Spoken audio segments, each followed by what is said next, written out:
Let's continue in the Tafsir of the Quran. We've been going from the beginning and moving on. Yani, if Allah enables us, we'll go through the whole thing from beginning to end. And so far, Allah has enabled us to make it to the third surah, where at the end of the third surah, not the very end, third surah is 200 ayat. We're on ayah 133. So we have less than 70 ayat to go.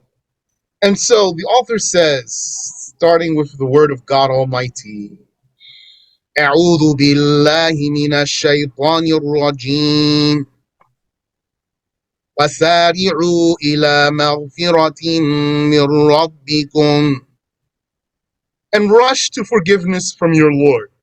You, this is a plural. وسارعوا إلى مغفرة من ربكم وجنة عرضها السماوات والأرض. Rush to forgiveness from your Lord and to a garden whose width is as wide as heavens and earth side by side. As wide as here means actually wider, even wider than heavens and earth side by side. All seven heavens and all seven earths side by side, the garden is wider than they are. أُعِدَّتْ لِلْمُتَّقِينَ. It was prepared for the God-fearing. أُعِدَّتْ, it was prepared means it is presently created, because you don't say about something that doesn't exist that it's prepared. That garden is prepared. It's ready. الذين ينفقون في السراء والضراء. Those who spend in times of ease and times of hardship. Those who spend on the needy. And those who equip the fighters for the sake of Allah. Those God-fearing ones. وَالْكَاظِمِينَ الْغَيْظَ. And the restrainers of their fury while able to unleash it. Those who withhold their anger, they hold it in, although they're able to unleash it. This is the advice of the Quran, not the advice of therapists and the psychologists. Their advice is don't hold it in. You need to let it out. Allah praised Prophet Yaqub when he said, when Yaqub was furious with his sons. His sons, they had lost Yusuf, alayhi salatu wassalam. Then after that, they lost their brother Binyamin. So Yaqub was furious with them. What did Allah say? وَهُوَ كَظِيمٌ. He was Kazim. Kazim means Calvin, yani, but it's hyperbolic, even more than Calvin. Extremely Calvin. What's Calvin? The Calvin is the restrainer. Those who detain that which is in them instead of letting it out. Yani, they are patient. This is good attribute. وَالْعَافِينَ عَنِ النَّاسِ. And the pardoners of the people who wronged them. Yani, that's something, maybe sometimes a person might not find it in himself to pardon someone who wronged him. That's very rewardable. Rather, what he wants is revenge. He wants Allah to punish them for what they did to him. But if he pardons them, then that's more rewardable for him than, yani, for example, seeing them get punished. وَاللَّهُ يُحِبُّ الْمُحْسِنِينَ. And Allah accepts, rewards the good doers. Al-Muhsinin.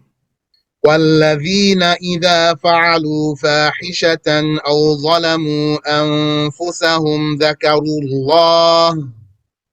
And those who, when they did an atrocity or they wronged themselves, they mentioned Allah with the tongue.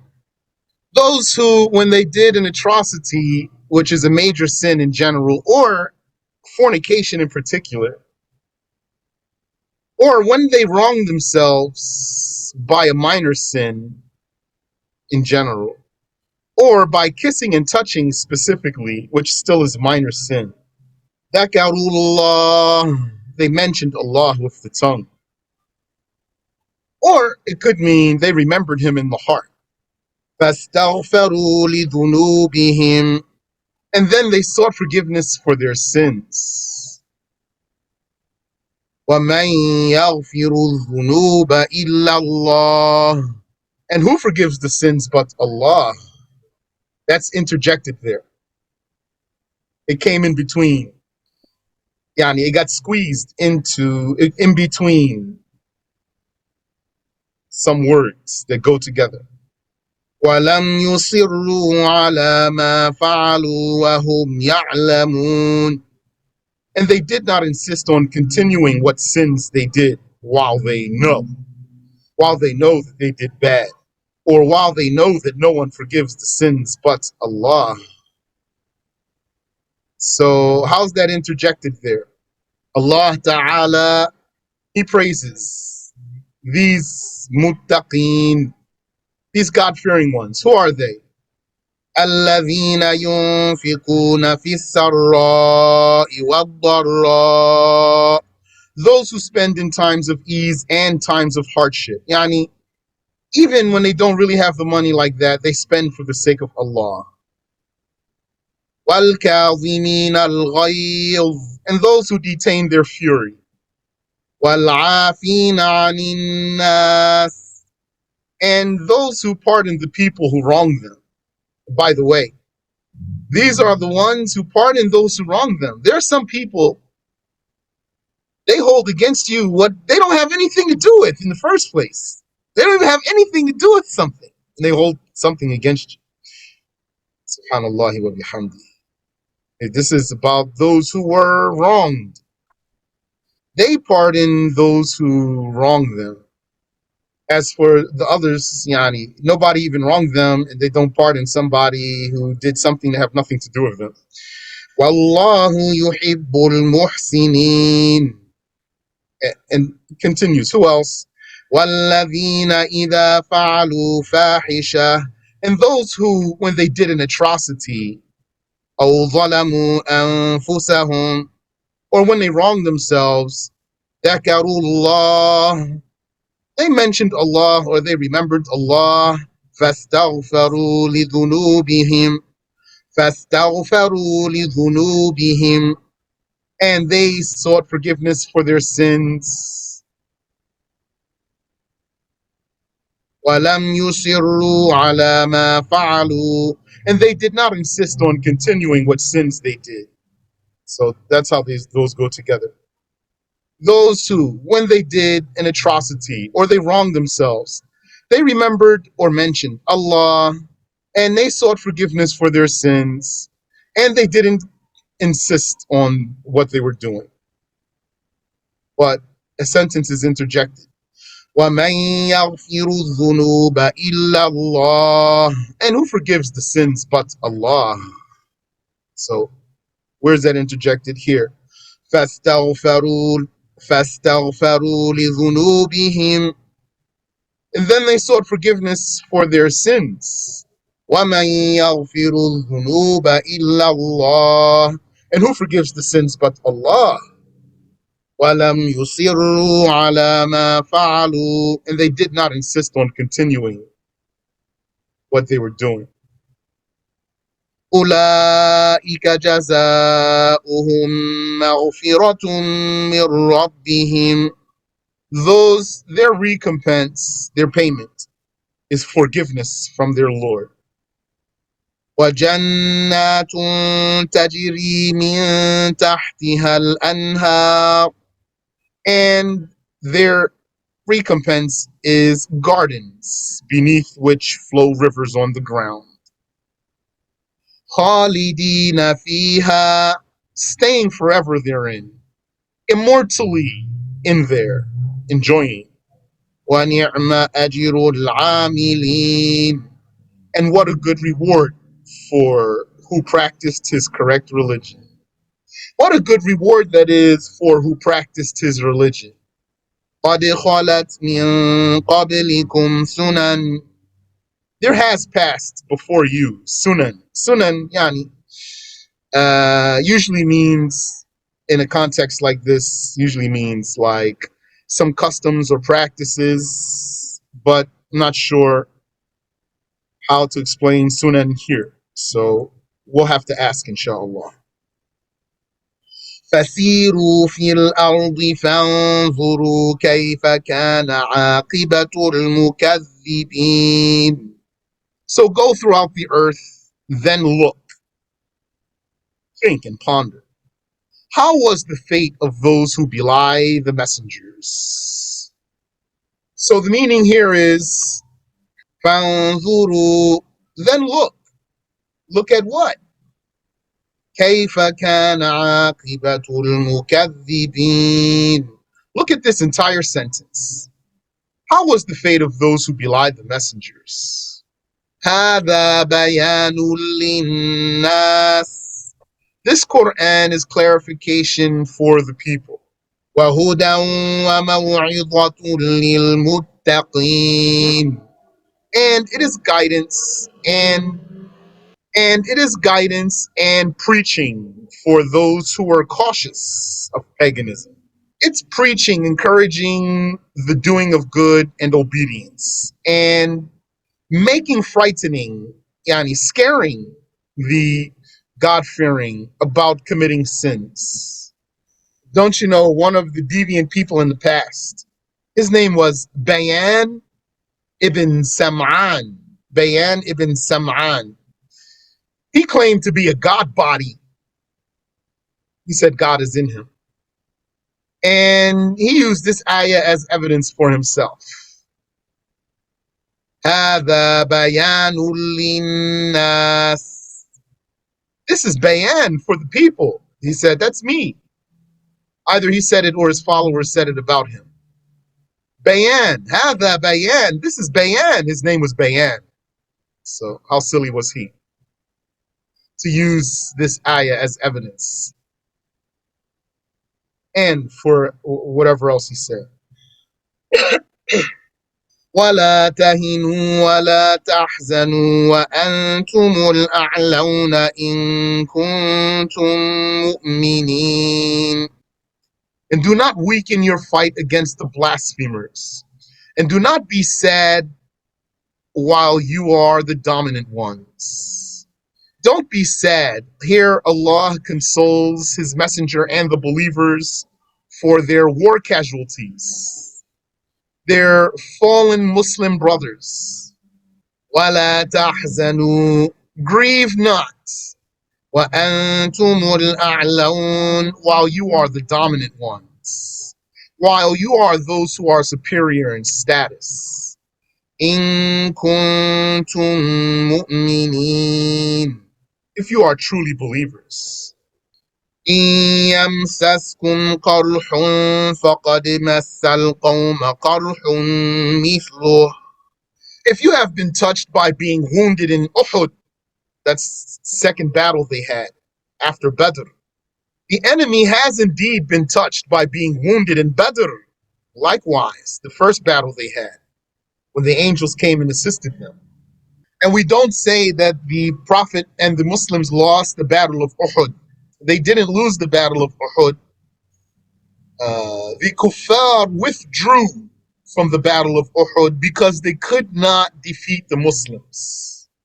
But on their way out, they were mutilating the corpses of the slain Muslims. And they felt redeemed. They felt redeemed, like the casualties that they inflicted on the Muslims in this battle of Uhud was a payback for what the Muslims did to them in the battle of Badr. But it doesn't mean the Muslims lost. But they didn't stick to the plan, and so some things didn't go the way they wanted them to go. A lot of it didn't go the way they wanted it to go. وَتِلْكَ الْأَيَّامُ نُدَاوِلُهَا بَيْنَ النَّاسِ. And those days, We manage them by making them go back and forth between the people. Yani, like they say, you win some, you lose some. Not to say that the Muslims lost here, but means that Allah will give victory to some and then make them lose another time, and He will make some people lose and make them win another time. Yani, it didn't go the way the Muslims wanted it to go. And Allah is the one who has control over these things. وَلِيَعْلَمَ اللَّهُ الَّذِينَ آمَنُوا. And so that now Allah knows the resolve of those who believed as He knew it in eternity. Yani, so that Allah knows those who believed. And so that Allah knows those who believed. What does that mean? Doesn't Allah know in eternity? He does know in eternity. So to say, so that He knows, doesn't mean He doesn't know. One way to explain this is that it means, like what we said here, so that He knows now, meaning while the creations are created, like He knew in eternity before any creation was created. And you could say it means so that He exposes what He knew. So that He exposes what He knew so that the creatures would know. That's a way to explain that. وَيَتَّخِذَ مِنكُمْ شُهَدَاءَ. And so that He would make some of you martyrs. وَاللَّهُ لَا يُحِبُّ الظَّالِمِينَ. And Allah does not accept the unjust blasphemers. What's the first way to explain? It's coming back. Yani, it means so that Allah now knows. Yeah, okay, by itself, وَلِيَعْلَمَ اللَّهُ, so that Allah knows. Someone might think it means so that He knows something that He didn't know. That's impossible. So what does it mean? One way is to say it means so that now He knows as He knew. That's what it means. So that He knows it now as He knew before, in eternity, that is. What's the difference between now and in eternity? Difference is now creations exist. Yani, it means, what means is, what He knew in eternity, He knew it before it happened. So what He knows now means He knows it as it happens. Yani, live, as it's happening. It comes out as He knew it would come out, and so He knows it now like He knew it in eternity. In eternity, it is foreknowledge. Foreknowledge means He knew it before it. He knew it before it. He knew it before it even existed. When it happens, actually, then He knows it as it happens, when it's happening, like He knew it before it happened. So that's what it means. So that He knows it, yani, so that, I pretty much said as much as I could say there. Is that clear for you? Okay. Yes, He knows it now, like He knew it before. Only thing, the difference is, yani, the knowledge didn't change. What it changed is the known. The knowledge didn't change. It's the known that changed, which is the created thing, the created event. وَيَتَّخِذَ مِنكُمْ شُهَدَاءَ. And so that He would make some of you martyrs. وَاللَّهُ لَا يُحِبُّ الظَّالِمِينَ. And Allah does not accept the unjust blasphemers. وَلِيُمَحِّصَ اللَّهُ الَّذِينَ آمَنُوا. And so that if the Muslims were defeated, He purifies those who believed. وَيَمْحَقَ الْكَافِرِينَ. And if the disbelievers were defeated, He destroys the blasphemers. أَمْ حَسِبْتُمْ أَن تَدْخُلُوا الْجَنَّةَ وَلَمَّا يَعْلَمِ اللَّهُ الَّذِينَ جَاهَدُوا وَلَمَّا يَعْلَمِ اللَّهُ الَّذِينَ جَاهَدُوا مِنكُمْ وَيَعْلَمَ الصَّابِرِينَ. Or do you believers reckon that you shall enter the garden while Allah has yet to know those who have waged jihad amongst you? Allah has yet to know those who have waged jihad amongst you. How's that? Must mean the only way that's correct statement is that it means something that he is yet to know, means that it's not real. It doesn't exist. It's not true. It didn't happen, because he knows everything. So if Allah has yet to know something about you, that means that it doesn't exist. It hasn't happened. Had it been real, then he would have known it. That's the meaning. وَلَمَّا يَعْلَمِ اللَّهُ الَّذِينَ جَاهَدُوا مِنكُمْ. Allah has yet to know those who have waged war, who have waged jihad amongst you. Meaning those of you who have yet to wage jihad. Allah knows that you haven't done it, is the meaning. وَيَعْلَمَ الصَّابِرِينَ. While he knows the patient, those who are patient with pain and wounds and the like. Do you reckon that you shall enter the garden though you haven't waged jihad? وَلَقَدْ كُنْتُمْ تَمَنَّوْنَ الْمَوْتَ مِنْ قَبْلِ أَنْ تَلْقَوْهُ. And by God, some of you believers were wishing for death by combat before you encountered it. You wanted to die in the battlefield. That's what you were wishing for and longing for, some of you believers. فَقَدْ رَأَيْتُمُوهُ وَأَنْتُمْ تَنْظُرُونَ. Then you saw death while you were looking at your fallen brothers. SubhanAllah. You didn't die. Death didn't come to you, but it came to your brothers, and you saw them dead.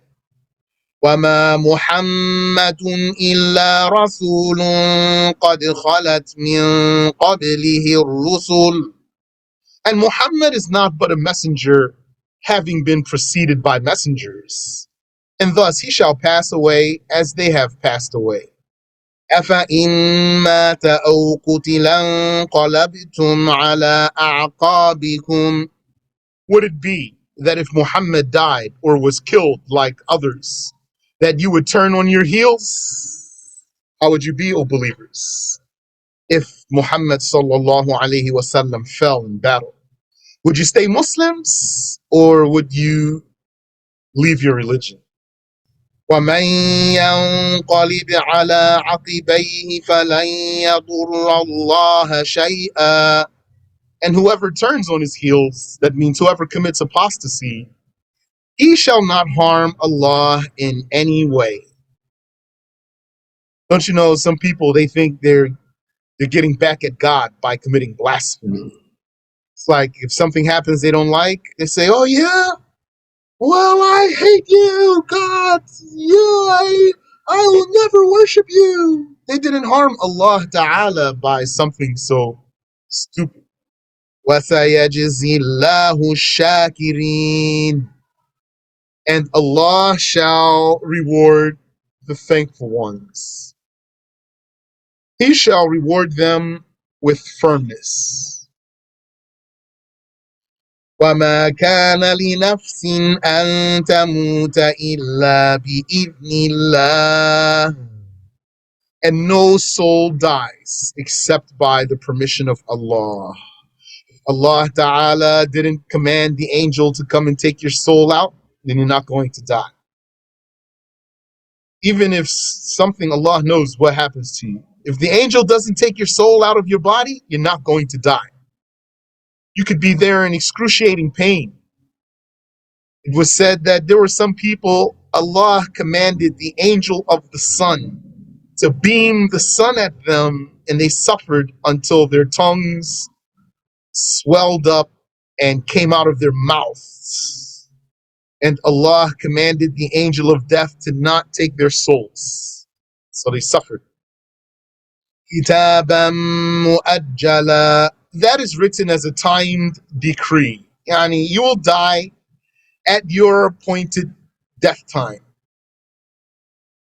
Not a moment sooner nor a moment later. وَمَنْ يُرِدْ ثَوَابَ الدُّنْيَا نُؤْتِهِ مِنْهَا. And whoever wants the reward of the earthly life, yani, anyone who's motivated by gaining the war spoils, then we shall give him some of it. Well, what is it though? This earthly life, the reward of the earthly life. It is fleeting, and it is inferior. The reward of the earthly life. Some people are very content with it. Maybe you'd see someone, he has, let's say, 2 cars, both of them nice cars. And he has a house. Maybe his house has 3 or 4 bedrooms and 2 bathrooms and a very nice basement even, and a yard. And maybe he has some clothes, he has money in the bank, and he has a nice job. And let's say even looks good. Nice physique, nice face, everything. So someone like that, he's so content, so happy, has everything in the dunya. This is nothing. That house is going to crumble, and he's going to die, and all of whatever he owns is going to leave his possession. It's not like the afterlife. It's not like paradise. In paradise, you have castles and palaces to yourself that are way bigger. That house that I just described to you, when you go to paradise, inshallah, you get your new body, you wouldn't even be able to fit your foot inside of that house. So small, really. Our bodies are so small. That house, if someone saw it, they'd say, what a big house. Such a small house. Cracks and bugs go in there, and he needs to do repairs. That's the dunya. وَمَنْ يُرِدْ ثَوَابَ الدُّنْيَا نُؤْتِهِ مِنْهَا. And whoever wants the reward of the earthly life, we shall give him some of it. وَمَنْ يُرِدْ ثَوَابَ الْآخِرَةِ نُؤْتِهِ مِنْهَا. And whoever wants the reward of the afterlife, whoever is motivated by the advancement of the religion and gaining paradise, not motivated by war spoils, not motivated by money. وَسَنَجْزِي الشَّاكِرِينَ. And we shall recompense the thankful, those who use their endowments only in obedience. Now, talking about being motivated by money, that's not to say there's something wrong with a person being interested in making a lawful living. Just what should he do? Yani, where would he be mistaken when he doesn't do it for the sake of Allah? If you have means to get lawful provision, let's say even a lot, you get a lot of money, but it's halal, then why are you not correcting your intention? That your intention is going to be working in lawful work. Your intention is going to be avoiding haram work. Your intention is going to be taking care of your family. And your intention is going to be using that money to give charities and fulfill your other obligations, like pay your debts. And your intention is going to be giving money for the da'wah to support the efforts, the da'wah efforts, the Muslim schools, the masjids, and like this. And this is great. What a good thing is pious money for a pious man. That's a hadith. What a good thing is pious money for a pious man. And a pious woman also. وَكَأَيٍّ مِّن نَّبِيٍّ قَاتَلَ مَعَهُ رِبِّيُّونَ كَثِيرٌ. And how many a prophet did there fight along with him? Many Ribbis. The Ribbi is the Rabbani, if you remember. The Rabbani, the scholar who can raise the people. Yani, the Rabbanis are the scholarly mentors. A special type of scholar there. Not all the scholars are like that. Or it means how many a prophet did there fight along with him? Many armies. فَمَا وَهَنُوا لِمَا أَصَابَهُمْ فِي سَبِيلِ اللَّهِ. And they did not slacken from cowardice by what hit them of the death of their prophets when fighting for the sake of Allah.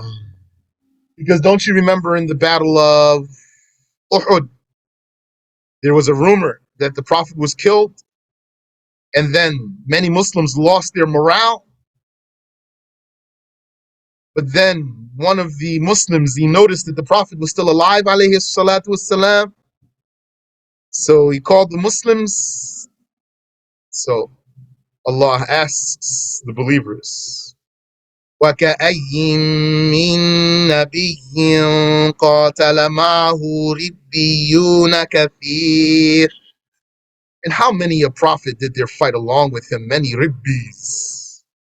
فَمَا وَهَنُوا لِمَا أَصَابَهُمْ فِي سَبِيلِ اللَّهِ. And they did not slacken from cowardice by what hit them of the death of their prophet when fighting for the sake of Allah. وَمَا ضَعُفُوا. And they did not weaken in their battling. وَمَا اسْتَكَانُوا. And they did not succumb to the enemy.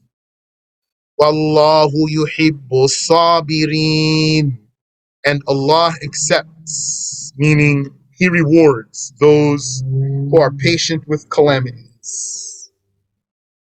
So, subhanAllah, it's a good reminder for us when the disasters strike, when they fall, we can't get weak. And this, mashallah, that's easier said than done. Maybe someone wouldn't think that Allah would make him lose. And then he loses. And then what? Yani, then he's going to have to look into himself. Because before that, he thought that his faith was like this and like that. He thought he was like that in his faith. Then when Allah makes him get hit with a disaster, then you're going to see. He's going to see for himself. Really. Maybe the others will see too. As they say, you will know the real men and the real women when the calamities happen. That's when you're going to know. SubhanAllah. Yeah, I find it interesting, maybe if you follow some politics. So you know that Joe Biden, right? He had the debate with Trump not too long ago. So all his followers, all his supporters, they were like, Joe Biden, he's great. He's sharp. He's good. He's on point. As if they didn't know. Of course they knew. So then when he got destroyed, they just turned on him. They didn't stick with him. They turned on him. So you gotta step down. Why? Because they weren't really with him. They just, they want to be with the winner only. They want to be with the winner. When the calamities fall, that's when you're going to know who's really in your corner and who's not in your corner. وَمَا كَانَ قَوْلَهُمْ إِلَّا أَن قَالُوا رَبَّنَا اغْفِرْ لَنَا ذُنُوبَنَا وَمَا كَانَ قَوْلَهُمْ إِلَّا أَن قَالُوا رَبَّنَا اغْفِرْ لَنَا ذُنُوبَنَا وَإِسْرَافَنَا فِي أَمْرِنَا. Their saying upon the death of their prophet was not but that they said with firmness and with patience, our Lord, Forgive us our sins and our exceeding the limits in our affair. وَثَبِّتْ أَقْدَامَنَا, and make firm our feet against the enemy. وَانصُرْنَا عَلَى الْقَوْمِ الْكَافِرِينَ, and support us against the disbelieving people. What do you think when our Shaykh Rahimahullah passed away, Shaykh Abdullah? He had the enemies shaking in their boots. That old man, may Allah have mercy on him, that old man with frail body, he had his enemies shaking in their boots. When he passed away, they were so happy and they were passing out candies to each other. And what do you think they were hoping? They were hoping that the followers of Shaykh Abdullah would disband and fall apart. And all they did was stay firm and keep moving forward and advancing. وَثَبِّتْ أَقْدَامَنَا, and make firm our feet against the enemy. وَانصُرْنَا عَلَى الْقَوْمِ الْكَافِرِينَ, and support us against the disbelieving folk. Ameen. Wallahu a'lam. We'll stop there. Any question? Ameen, and yours too. Yeah, I don't have details, so I'm just mentioning to you some information that I came across. I said it was said. It was said that there were some people that Allah punished. Yeah.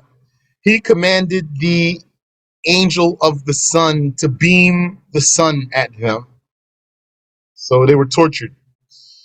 And he commanded the angel of death to not take their souls.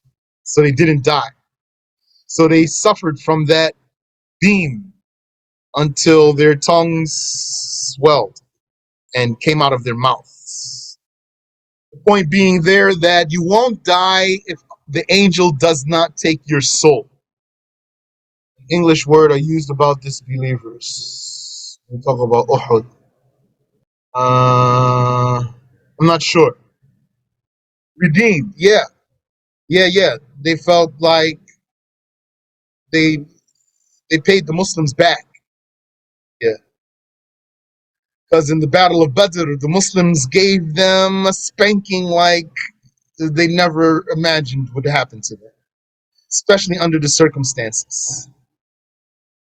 300 Muslims against 900 kuffar with way more equipment. And they got wrecked. So then the next battle, they were doing again like they were doing the first time at first. But when they didn't stick to the plan, and then the kuffar were able to come back, and there were many casualties, many Muslim casualties because of the Muslims not sticking to the plan. But this doesn't mean they lost that battle. The kuffar withdrew. The Muslims didn't run away or quit. The kuffar withdrew because they couldn't beat the Muslims. But they at least felt like they paid the Muslims back because they were able to kill so many.